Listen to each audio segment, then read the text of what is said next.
Well, you can see GJ well played by both for sure. Yeah. And even GG, well played, Kellen. yeah, Like, especially. especially Kellen, yeah. Wow, so the tournament ended. We had so many great games.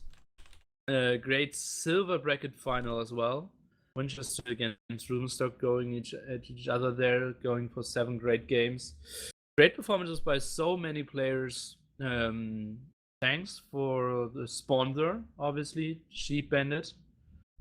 Yes, exactly. And congrats to QuEnDi True, who really did train a lot and played, have to guess, like 200 to 250 games just against me and 1v1s. So he really went at it and Um, wanted to take the crown from Jidba and took it now. do we want to do a quick interview or quick questions? Do you have, Sure. if you have some, I don't know. If I have some questions, I can always come up with something. Okay. Um, Oh, wait a second. okay, he's coming into TeamSpeak. Oh, yeah, you messaged him already? Yeah. All right. Did you link him the right TeamSpeak? I think so. Okay. The one that we are in. Right, okay. So That's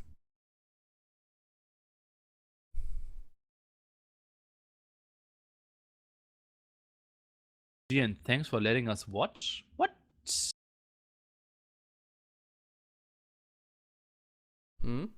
what? So good. Just someone in the chat was thanking them for letting us watch.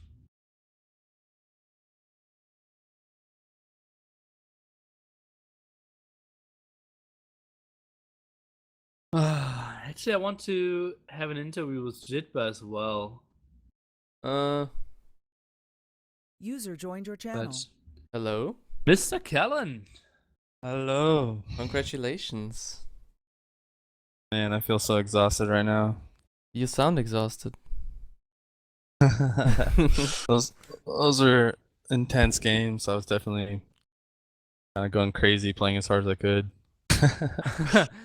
Oh, really? In the finals, you finally thought, okay, now I'd start to play as hard as I can.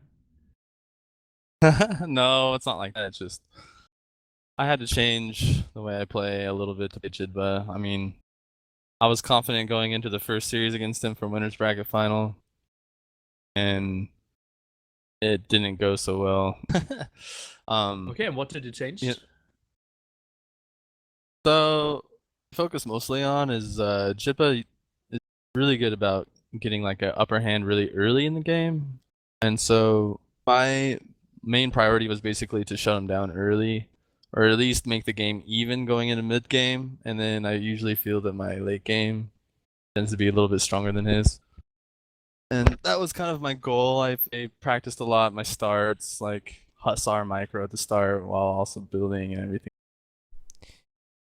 Is Uh, well, especially in the Gulf paid off. War, you got him down to 0 villages at the start. Yeah. That was Yeah. quite fun. Yeah. So let's go map by map. So All right. Franks War on GA. You won the Franks War on GA in your last series, so I assume you went in there pretty confident. Actually, Franks was the one I trained by far the most. I anticipated Jidba playing a lot harder in Franks this time around. Tends to pride himself with Franks, kind of like his Huns. Huns and Franks are like his two civs, and Well, that's the those were the classic two that DM I civs, practiced right? by far. Yeah, I mean the AOKers love Franks, and there was one point back in I don't know 2005 or something that Jidba went to play AOK and became number one at that too, and tends to be very confident. So I practice that pretty intensely, making it where I have a very strict order, trying to like narrow down as much volatility as I could. Yeah, it kind of paid off, I guess. Yeah, it did. So game number 2, Goth War. You had like we already caught the game at like 4 minute 30 or something when you had 12 villagers against 0. And you still managed to get this game into like the close to 50-minute mark. Did you think, okay, I won the game and I play it safe, or was he actually coming back and you didn't realize what the big of an advantage he had at the start? Well, I saw that I had killed like all of his villagers, and instead of just going for the kill, which maybe I would ordinarily do, I knew that he would be way behind on an eco. So basically, I just tried to boom eco really quickly, hold on to the land that I had, and also take a relic advantage. And that was basically my game plan. I also know that one of like the keys to Goths is that if you could boom eco, well, mainly food, really quickly, then you could be the first to sell food. And selling food is like really strong in Goth War. You already have a lot of farms. So when I did finally start getting a nice food income, I saw that the market price for it was still at 85, and so I managed to sell it all the way down. And at that point, when I knew I had sold that all the way down and also had 4 relics, I kind of felt like the game was kind of in the bag at that point. Okay. So let's go into Graveyard's Mongols. There are so many different approaches. Just tell us, like, what was your idea and how do you think you can develop an edge on this matchup and with the map? This was actually kind of funny because like going into this game, when I was like training for this game, I noticed that like I watched the games that Rudy hit against him recently, Rubenstock, and in like the 3 Mongol wars that did, Jidba would get like an early advantage by a couple of reasons. First, he would tend to be really smart about how he balances like building houses with his stables at the beginning, so then he usually would get a pop lead on Rudy. And then the second thing is he would send like a really quick villager to the side to build a castle in a very key location. And so those were the 2 things I kind of wanted to stop him in. Like I like focused my rush mostly on his houses because I knew, I mean, that's a typical thing to do anyway, but like I did that more so this time just because I knew that it would offset his balance when it comes to where he puts his villagers. And then I also like I took kind of a risk in this game. I usually boom food eco like really hard in Mongols and then try to just like mass a lot of like pump hussars before they can sort of thing. But this game, I felt that he would kind of learn from his games against Rudy because he also kind of disappointed in how the games went against Rudy. So I thought maybe, you know, he would kind of like adopt a little bit of that style, which Rudy basically had just ran rams around and picked off all of Jidba's castles and be able like managed to like collapse Jidba down. And I kind of assumed he might do a similar thing like that. And sure enough, I saw that he was like sending rams around the map, and I was kind of just floating groups of maybe 5-10 hussars with a few Mangadai, and I managed to like stop all of his little attacks that he did around the map. And then I also just wanted the relic, and I thought that was enough to win the game. And my risk paid off because he did that exact strategy that I kind of anticipated. Okay, do you think that we felt a bit like you were so much heavier on camels than him? Did you notice that while playing as well, and was there a strategy behind that? Oh yeah. Usually, in a Mongol war, I'll queue between 5 to 10 camels per stable, except for maybe the first 1 or 2 stables. I'll queue 15, and then I switch to hussar. My plan this game was to build a fairly early market, and then if I got the market, I was gonna change my queue to being more like 15 camel per stable. The main reason for that too was because I knew that graveyards tends to have like a really big hill in the middle, or at least in some very key location. And I was hoping to overpower him in that. And there was a key hill there. It was actually closer to me too, which was really nice. And my strategy basically made it where I was able to control that hill. control more relics, and then kind of control the game from there. Okay. Was your main TC surrounded by woods? Did you think that this was bad or good for you? And if bad, did you think about restarting the map? My first instinct was to restart, and I looked at the map and I thought, okay, that big hill that seems to control at least 2 gold mines, if not 3 or 4, that's closer to me, and with my strategy, I think I could take it over him. And I also felt that my being kind of in the woods there didn't really affect how many camels I could make early. If I had chosen to do more of a standard Mongol start where you kind of build castles in your starting base, a little more than I did at least, yeah, that would have been a definite restart map. But considering that I was going to go heavy on camels and try to go forward castle, I was not so concerned with my starting base. I kind of analyzed that really quickly. I almost paused it for a restart on that, but then chose not to, and I'm glad I didn't. Okay. And yeah, that's it for Graveyard. So now we get into game number 4. His home map. What were you expecting him to pick? Oh, Huns, of course. Hans, of course. Okay. So Mensa and I already discussed a lot of the potential mind games. What did you anticipate he would do, and how did you want to react to it?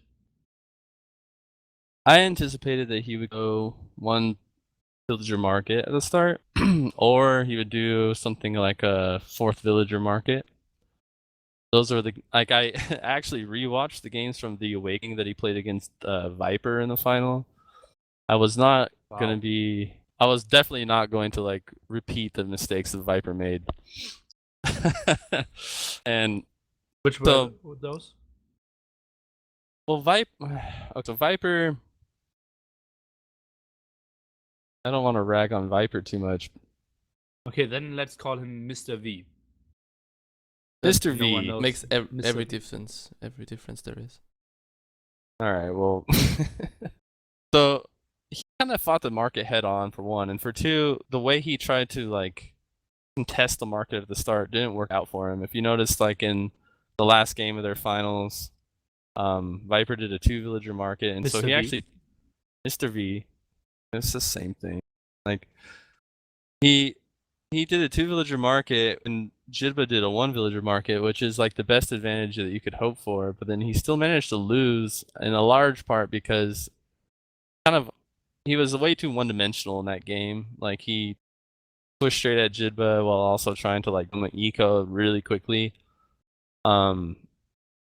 I wanted to change that, and like if I got market, I was planning on just raiding a lot. Like I already do that as part of my style as it is, but I focused that really heavily when I played the market in game 4, and I like really easily managed to, well, not easily, but I managed to keep him off all the gold mines. It was pretty intense to micro all those groups around the map. There's a couple times that they got caught without me able to like micro them back, but still it did the job. I was able to keep him off of gold and then just keep pushing and just being relentless with my push. And also I was microing my HCA to shoot over his rams at his HCA a lot.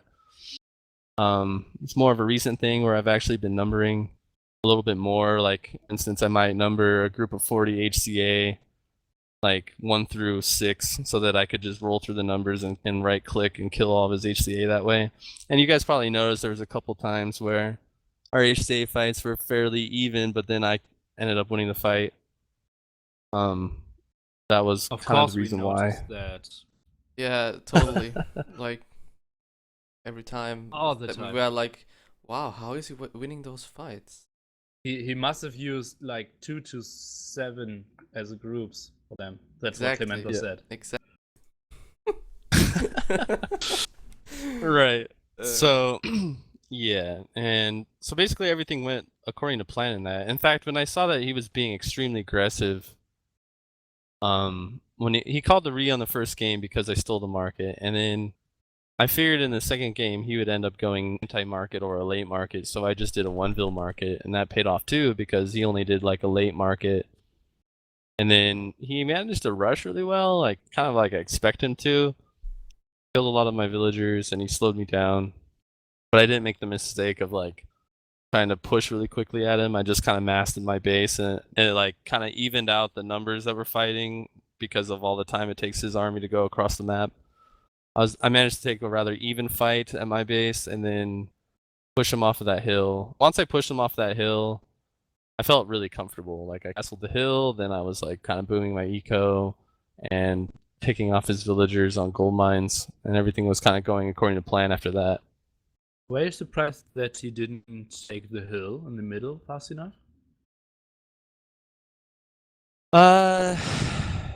He had you heavily No. outpopped. Okay. Like, yeah, he had me heavily outpopped, but at the same time, like Jidba is a smart player, and he tends to not go overwhelming on like this, right? Like he didn't risk too much in that. He knew that the hill would be kind of like a hard thing to keep, and if he had just gone all in for that hill, I would have pushed him off it, and then he would have been pretty much out of resources. So it was definitely like a good move on his part, I think.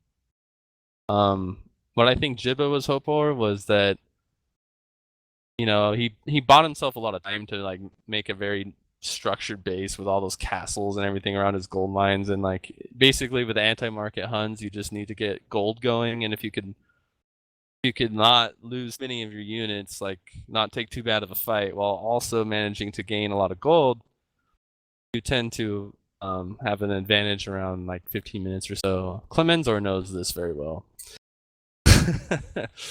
Of course I do. But I think what Jibba didn't expect was that instead of pushing directly at his base, I kind of did a loop.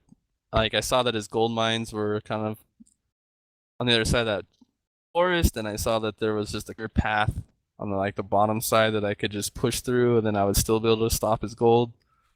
And that's what I did, and it worked pretty well. Okay. So I kind of circumvented his anti-market base. So going into your home map, leading 4-0 at this time, Celts. Right. How often do you think you will win this map? I love Celts just because they're a good mix of like micro and macro. Like I tend to play really well when I could like micro a lot of units around the map rather than doing big army pushes. That's not really my style. And Celts, they're very much like that, you know. You could win a lot of little fights around the map and do a lot of damage, mostly because of the rams. And so really Celts suit my style really well, and I also felt that last time I played Jidba in Celts, I won it pretty well. So I thought maybe it was his weakness, and I saw that he kind of changed up the way he started this game, but it didn't really save him, I guess. So why not Prairie, for example? Wouldn't Prairie suit your style better than Green Arabia, this setting? You might be right. The thing is, only thing about me is I'm really not confident at the start when it comes to like hussars. All right. And Jidba tends to be really good at that, and you like very notable in the next game that we're going to talk about. Or sorry, not the next game, but the game after that. No, it was the next game, right? Yeah, buys on Double Arabia. Anyway, so yeah, I just wanted to play a standard GA. That's what I did against him last time. It worked well. Made maybe a little bit of adjustment time. I didn't go as early on the siege. And I just executed exactly what I practiced. It worked. Okay, sweet. So seems like you want to heavily talk about your Byzantine's Double Arabia game now. Oh god, that was a train wreck there. That was actually the one map I didn't really practice. I played Played it once against played it maybe once or twice against it was Matt, QuEnDi Aware or QuEnDi Colors. I played him a couple times. I didn't really like. I mean, I find that it's a little bit luck based, a little too much maybe. Why? You know, it's messy. You don't know if you're gonna lose more villagers or him. Like the game tends to be one-sided, but you don't know what if it's gonna be one-sided with one player or the other. And I just didn't put much time practicing into it. I felt that I could gain a lot more from practicing other maps. I think if I had practiced it more, I could probably be a little bit more proficient with it, but I chose not to. And yeah, he kind of punished me for it. Okay, to kind of wrap it up a little bit, do we want to take some questions from the chat? Yeah, sure. How satisfying is it to finally knock Jidba off the top from T90 official? Oh man. All right. Just to give you guys an idea, like when I was like 13 years old, like 14 years ago, like more than half my life ago, I remember like me and a couple of my old friends from back when we would like call each other just to watch Rex of Jidba, and like I remember we'd be like 1, 2, 3, hit play. Like we'd all hit play at the same time and talk about the game and like. I mean, I was kind of his fan from a long time ago, and you know, to think that here I am now, the first guy to beat him since 2003, it's kind of a very fulfilling feeling. And not only that, but the way that I came back in this tournament after he crushed me the first time, despite my confidence, he crushed me 5-2. Yeah, don't spoil that for anyone. Jesus, I didn't watch those right.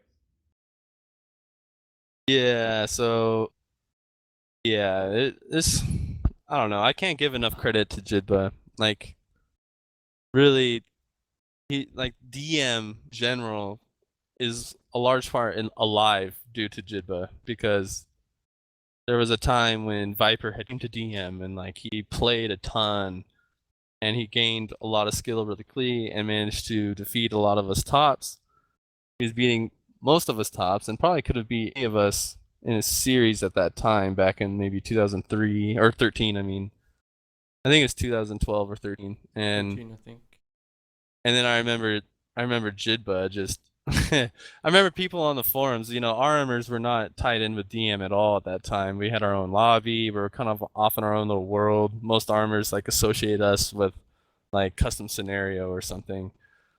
And when they saw that Viper was kind of just wrecking all the top after only playing for like 1 or 2 months, it was really defeating to see all the people posting on AOC Zone about how noob DM is and how it's not a skillful way to play AOC and all this stuff. And I remember Jidba just posting something like, "Oh, I come back from my vacation in like a week. I'll play him then." And Jidba hadn't been playing for like a year or something. Like he hadn't been around for a long time. And then I remember he even made a post something like should I practice first or go straight at him? And then Viper had said like, or not Viper, but like other fan people were saying, you need to practice first, Viper will kill you. And then Jidba replied like, okay, I'll go straight at him. And then like they played a best of 21 and Jidba won 11-8. And when that happened, it created a lot of controversy, you know, like, is Viper better? Like, could he beat him if like it was a little bit different, or if maybe if Viper trained a little more, could he beat Jidba? All this stuff started floating around. There was even that Hitler video made by KD that was actually really funny. And I think all that hype that Jidba created by beating Viper then, when most of us, if not any of us DMers could have beat him, that was really key to making DM relevant in the AOC community. And ever since, it's just kind of slowly been growing over time. And yeah, so I give credit to a lot of credit to Jidba. He's a fantastic player. Be able to be that solid and win all of our 1v1 tournaments for like 13 years straight. It's really a fantastic feat. Okay, another question. What's your biggest advice to an RM player trying D?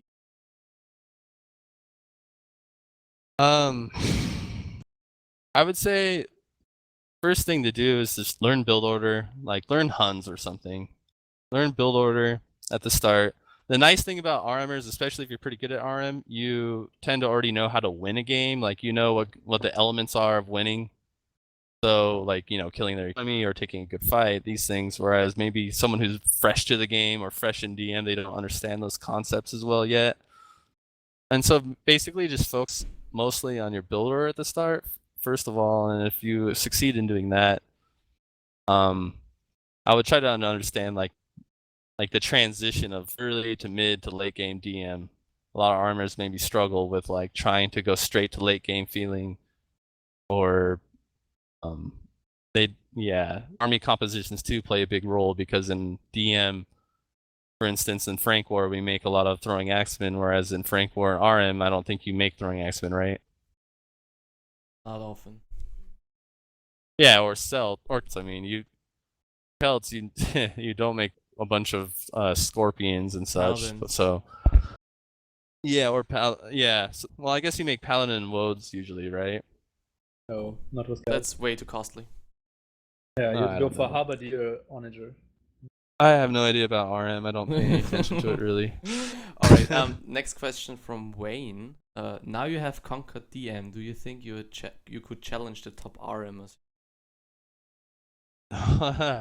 I'm not going to put that time into it. You know, the great thing about DM is you could play a lot of games, and like if you play, let's say, a 25-minute game, which is normal in DM, 25-minute on fast speed is about 12 minutes in real life. So really, you could play a lot of games for a lot less time. I just don't have the time commitment to play RM and try to get good at it. I mean, I'm a PhD student. I kind of have a lot of other responsibilities. I just don't see myself pursuing RM, although I'll still be active in DM. Of course, with like creating new. Will you put in a little bit of a break now, or? Yeah, I have a qualifying exam that I take a little over a month, and so I'll be basically just studying for that really hard and probably taking a break until then. Of course, this fall I'll be coming back. I'm going to be helping different people create new DM tournaments. We have some new guys donating to DM, so we have quite the exciting future lined up, actually, including something like DM's Rising Star 2. That's kind of something in the books. If anyone is interested in that. So we have a lot of cool things ahead of us, and so I'll be a part of that. I'll be coming back in the fall, mostly like in September, I think, and I'll be active again. All right, great to hear. I guess we can wrap it up now. Yeah, I have one final question for Kellen. Kellen, could you comment again? There was an epic match, Clemenzo against Rubenstock, where you had 9-0 relics. No, that was MBL. MBL, okay. Okay, no, just kidding. Yeah, I think last shout-outs to Kellen if you want to. Wait, what was that? What? You want to do some last shout-outs for congratulations sponsors, and training partners. Congratulations, Jidba 2 is well-deserved second place. Well, I'm not going to congrats Jidba on second place, but I'll congrats him for his 13-year streak. I would like him to know that he's been an integral part of DM, and I'm glad to have been able to play him. I also want to have a shout out to Wayne. Wayne and I got some more damage to do in our future for team game DM tournaments. I'm looking forward to that, man. Yeah, and then the whole QuEnDi squad, QuEnDi forever, man. Like we've been doing great. DM World Cup didn't really go as planned maybe for us, but at least not for the rest of the QuEnDi. Including you, Mr. Nilly. You got the reputation as being the QuEnDi killer, I think, right?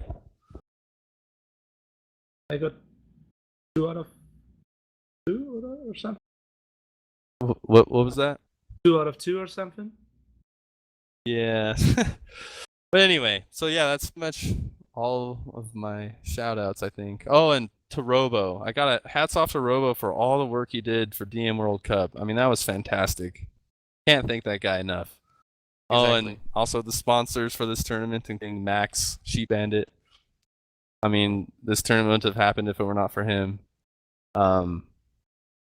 Those guys are integral parts of DM. I'm excited for our future. That's pretty much all I have to say. Alright, then congratulations to Mr. True, Mr. Kellen. And thank you Well, very thank much you. for Neil for co-casting with me today. And Thanks for having me. I hope you all enjoyed watching it, and yeah, stay tuned for more DM tournaments coming in the future and start playing DM, I guess. Thank you.